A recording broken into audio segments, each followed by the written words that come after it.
It was the summer 2020, and my husband, Connor, and I were lamenting the implosion of our long awaited European vacation. On a whim, we decided to go on a road trip to a small college town in upstate New York. We had lived there happily for years while my husband worked to get his PhD at the local university, and it was known for its excellent restaurants, beautiful hiking trails, and, at the time, low COVID numbers. A 4-hour drive from our apartment, it seemed like the perfect getaway from our suddenly suffocating one-bedroom. We enjoyed a magical weekend filled with socially distanced catch-up sessions with old friends, delectable food and drink, and hiking to our heart's content. In no rush to return to our quarantine digs, we delayed our trip home until the late evening on Sunday, heading out into the pitch-black and steamy summer night after enjoying one last delicious meal at our favorite restaurant. Now, I have taken this drive countless times, having been long distance with Connor during his first year of grad school. Because of his insane schedule, it was almost always me who had to make the long drive up, and after prolonging our goodbyes as long as possible, I often drove back in the dead of night. Most of the drive takes place on one long state highway through rolling hills. Although I would occasionally feel a bit on edge during my solo trips, feeling the high beams of a car linger behind me for a little too long, wondering how alone I really was during my pee breaks. I never had any actual incidents to speak of.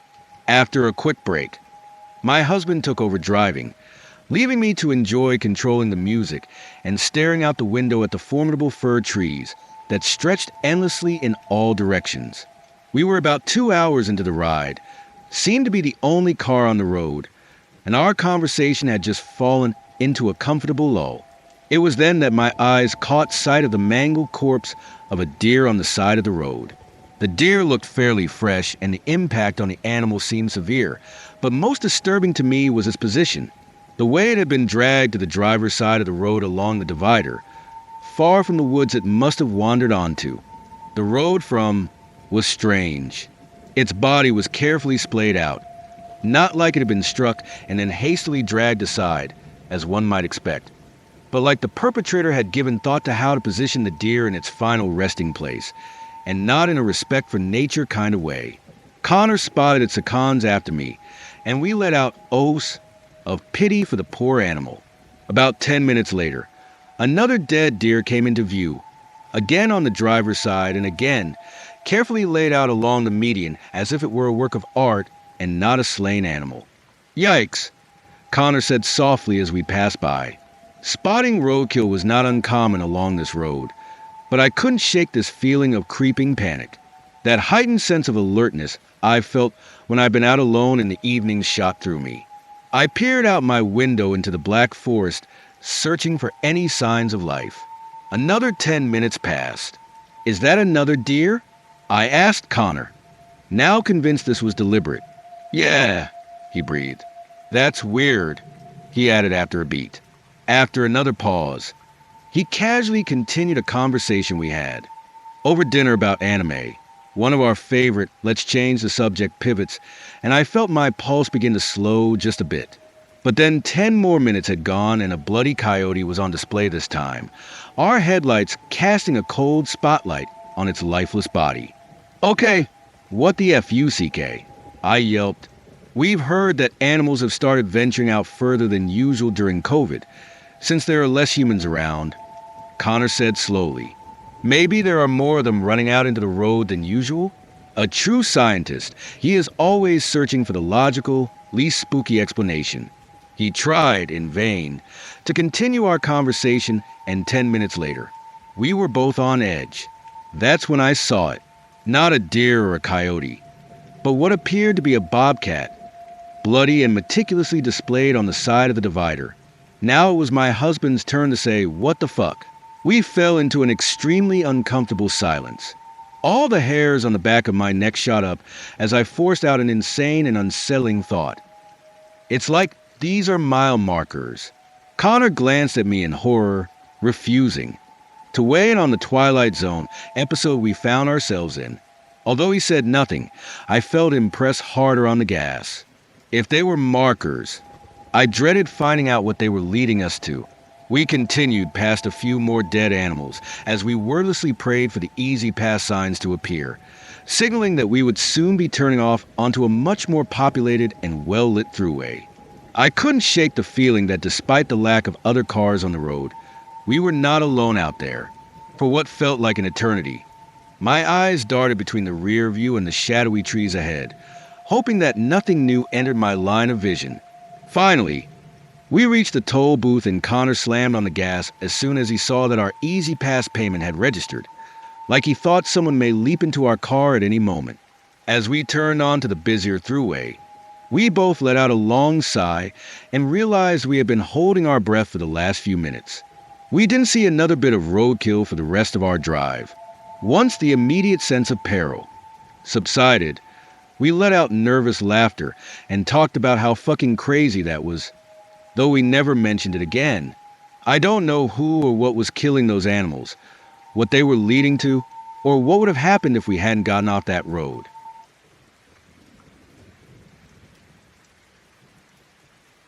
My BF and I live in a warehouse that stretches from a busy street to a back alley.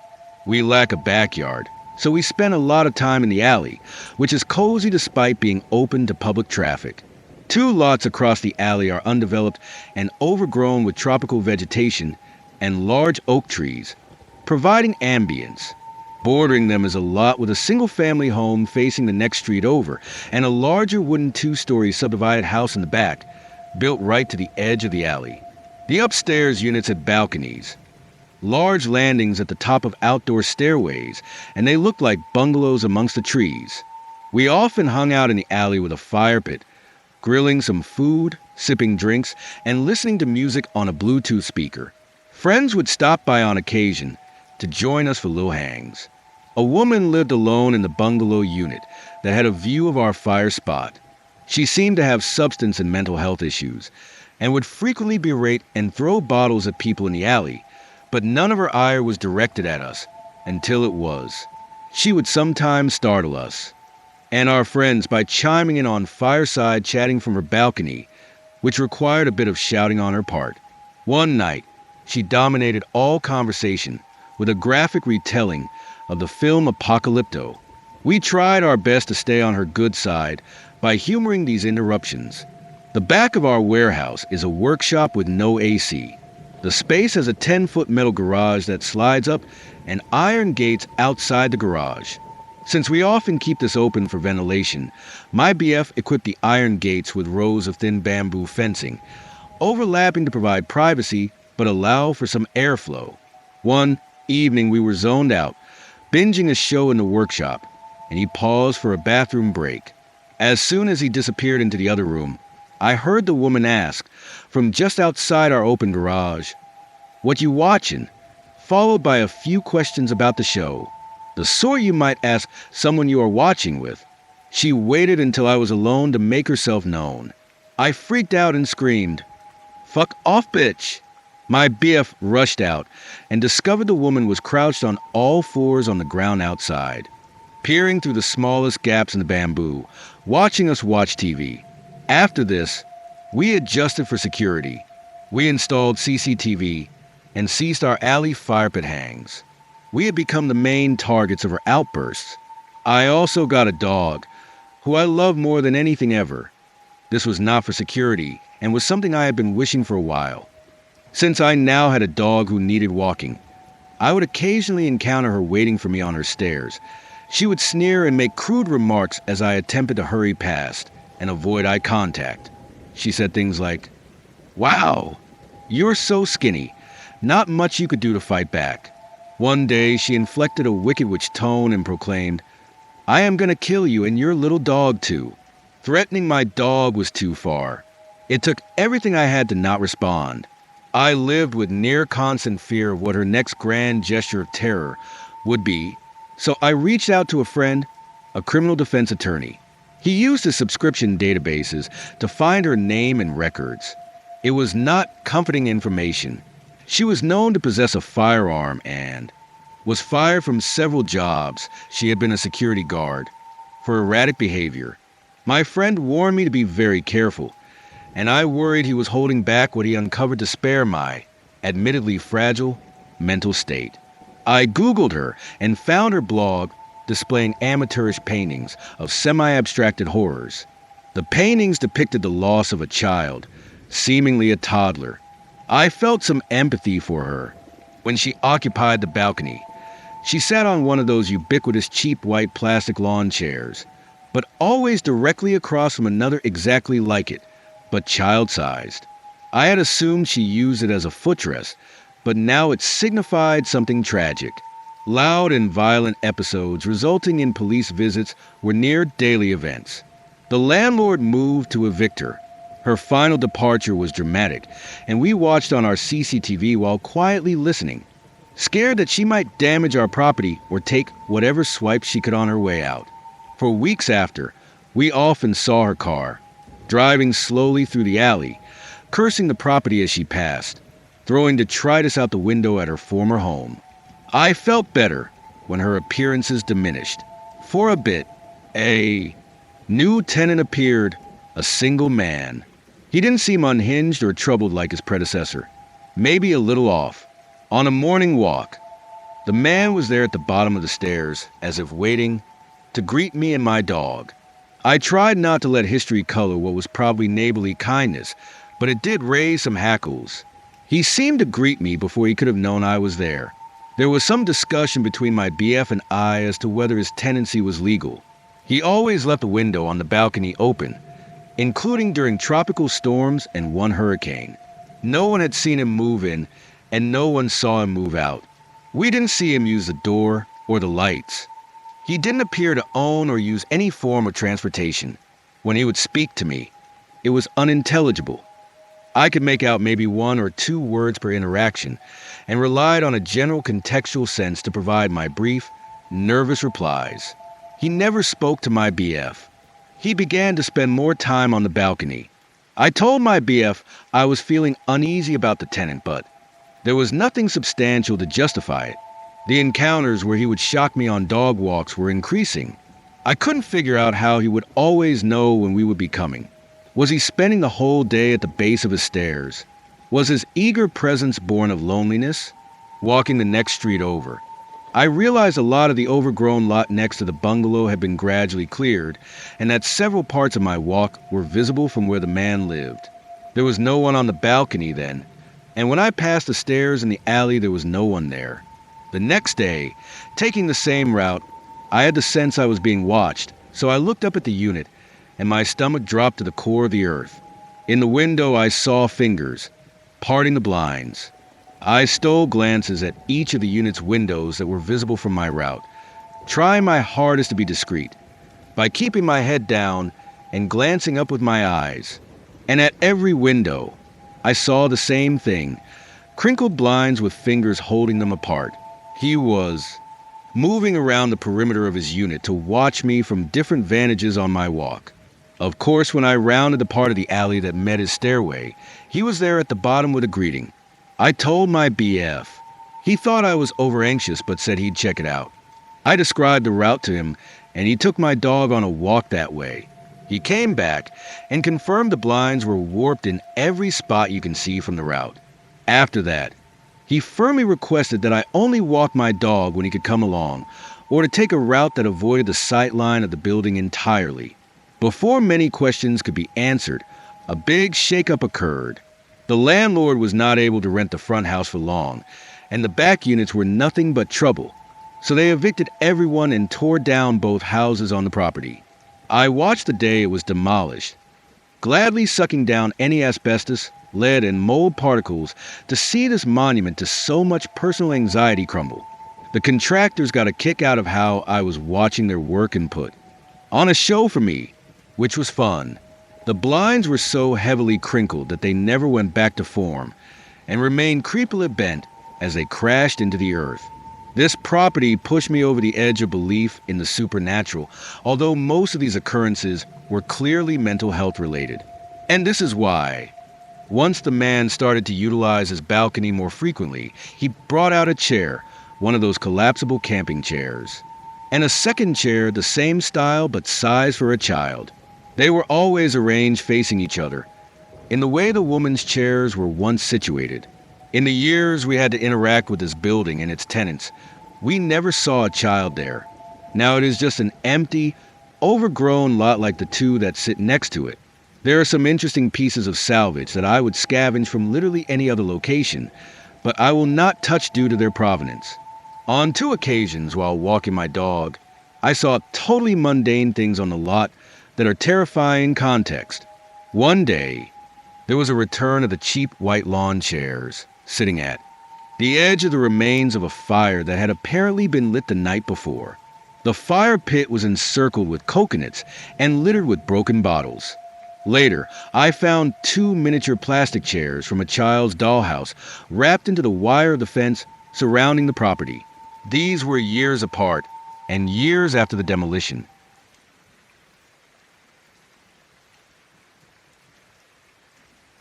Summer 97. I was 9 and scared of my own shadow, so this experience only furthered my fear of the world. My mom and I drove up from Revere, Massachusetts, to Bear Brook State Park in New Hampshire to camp. My dad was going to drive up the next morning to meet us because he had work. So, everything was going normal at the campsite. We set up the tent, built our fire, all was well.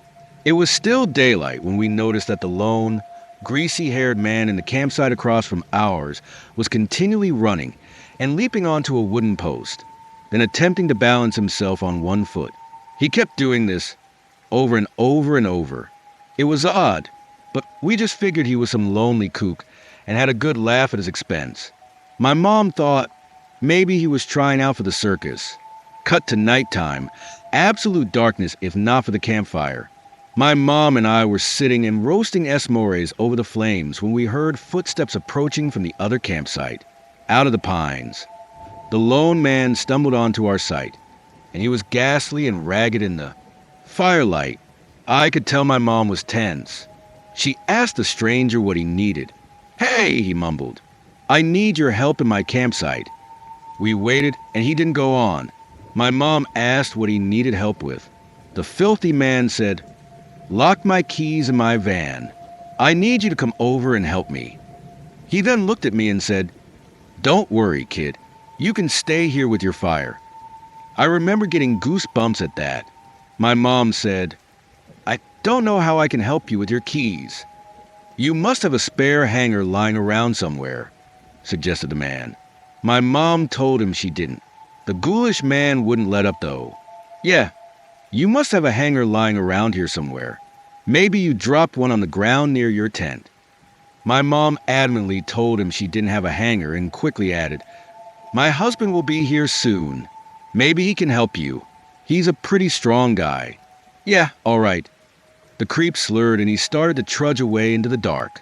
But he turned his head and said, "Well, if you do find a hanger, come help me. I'll be here." And with that, the horrible man left. My mom and I barely slept that night. I felt her moving at every sound outside the tent. Looking back, my poor mother must have stayed up through the long night, worrying a butcher knife was going to slash through the tent wall. And so, morning eventually came, and when we stepped out of the tent, we immediately saw that the lone man and his camper van were gone. Later in the day, I heard my mom exclaim. I ran over to her and watched as she picked something up from the ground beside our tent. She held it between us, staring at it, not speaking. It was a metal hanger.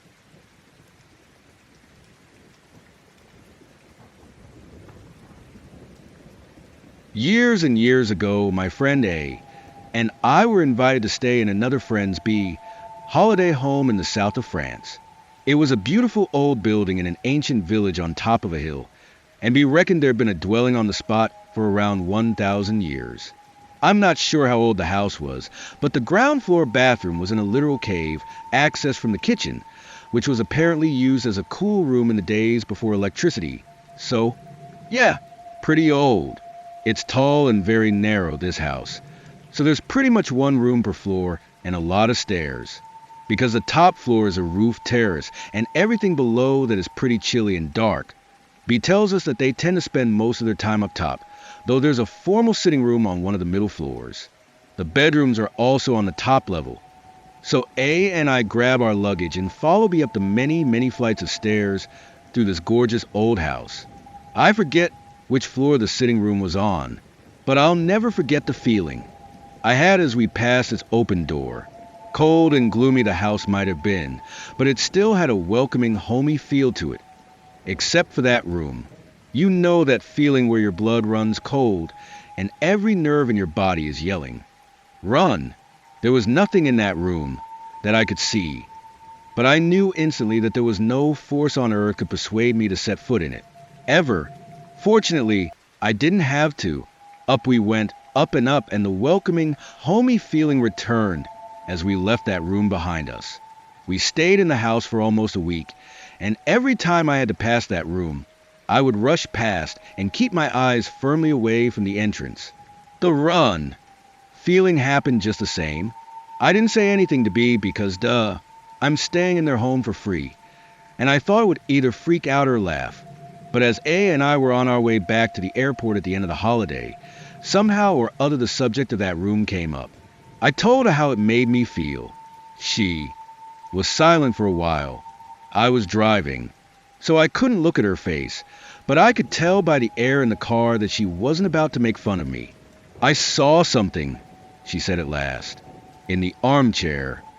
Directly across from the doorway of that room was an old fireplace, piled high with logs.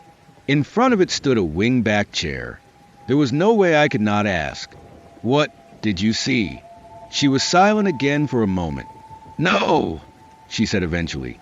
"I don't think I can tell you. It's been nearly 20 years. I've lost touch with both A and B. I never would tell me what she saw in that room, though, and after a while, I stopped asking. I'm not entirely sure I want to know."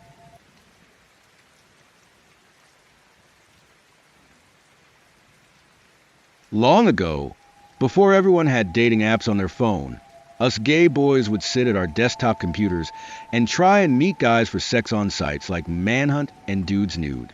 One late night I'd come home from the bars, jumped online, and started chatting with an unfamiliar local guy whose profile looked promising. We unlocked pics for each other and mutually agreed to meet up. He was hosting, which means I would go to his place, and lived around the corner from me. He told me his buzzer was broken and that I should just knock and come in. So I walked over to his place on Gold Street between Fulton and John. The apartment was strange for New York. The door sits on the sidewalk. There are no steps, no lobby, no vestibule. It's just a door to an apartment right there on the sidewalk. I knocked on the door, which must have been ajar because it opened from my knocking. All the lights were off, but I could see from the street lamp that the apartment was completely empty with the exception of a broom and a plastic bag of trash. No furniture, no lighting, no nothing. There was an open door to a room that was pitch black. So I said, "Hello? You here?" in that direction. No response. "Hello." I asked again. "I'm here." Still no response. I was freaked out. Felt like I was being watched from the shadows. I stood there silently, afraid to make a sudden move. And all of a sudden, I could hear another person breathing softly. I turned around and booked it out the door around the block. I was afraid to go back to my building because I felt like he might have been following me.